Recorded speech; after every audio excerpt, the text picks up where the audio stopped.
Ahmedabad cold પ્લેને લઈને fire વિભાગ દ્વારા કામગીરી હાથ ધરવામાં આવી। નરેન્દ્ર મોદી સ્ટેડિયમની ખાતે ફાયર સેફટીને લઈને ચકાસણી કરવામાં આવી।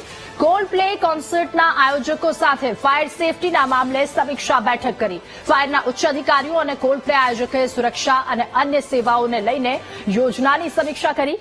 25 અને 26મી જાન્યુઆરીના રોજ આ કાર્યક્રમ અને કાર્યક્રમ દરમિયાન ફાયરના વાહનોનું પ્લેસમેન્ટ ક્યાં કરવું એ અંગે સમીક્ષા કરવામાં આવી।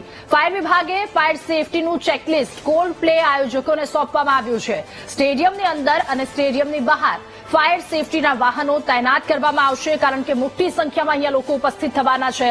એમની સેફટીને ધ્યાને રાખી આ તમામ તૈયારીઓ ફાયર ટીમ અને કોલ્ડ પ્લેની ટીમોની અંદર કમ્યુનિકેશન સિસ્ટમ રાખવા માટે પણ સૂચન આપવામાં આવ્યા છે।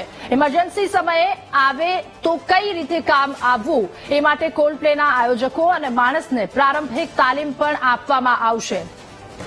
વધુ માહિતી મેળવીશું। સંવાદદાતા દીપક સોલંકી આપણી સાથે ફોનલાઈન પર જોડાયા છે। દીપક, કોલ્ડ પ્લે કોન્સર્ટ યોજાવા જઈ રહ્યો છે, ફાયર સેફટીને લઈને શું તૈયારીઓ?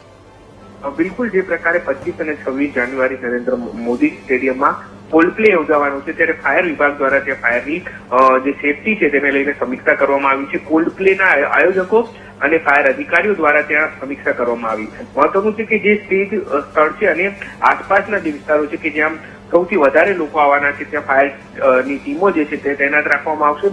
સાથે જ કેટલાક સૂચનો જે છે તે પણ કરવામાં આવ્યા છે અને જે ટીમો રહેવાની છે તે ટીમોને ફાયર સેફટી સિસ્ટમ માટે થઈને ટ્રેનિંગ જે છે તે પણ આપવામાં આવશે। કોમ્યુનિકેશન કોલ્ડ પ્લેના આયોજકો અને ફાયર સાથે થાય તે માટે થઈને કોમ્યુનિકેશન માટે થઈને એક સૂચના આપવામાં આવી છે કે તમામ વ્યવસ્થા કરવામાં આવે।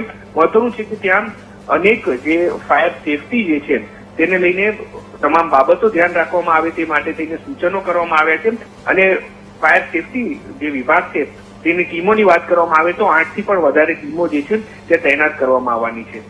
જી બિલકુલ દીપક, આભાર આપનો તમામ વિગતો સાથે જોડાવા બદલ।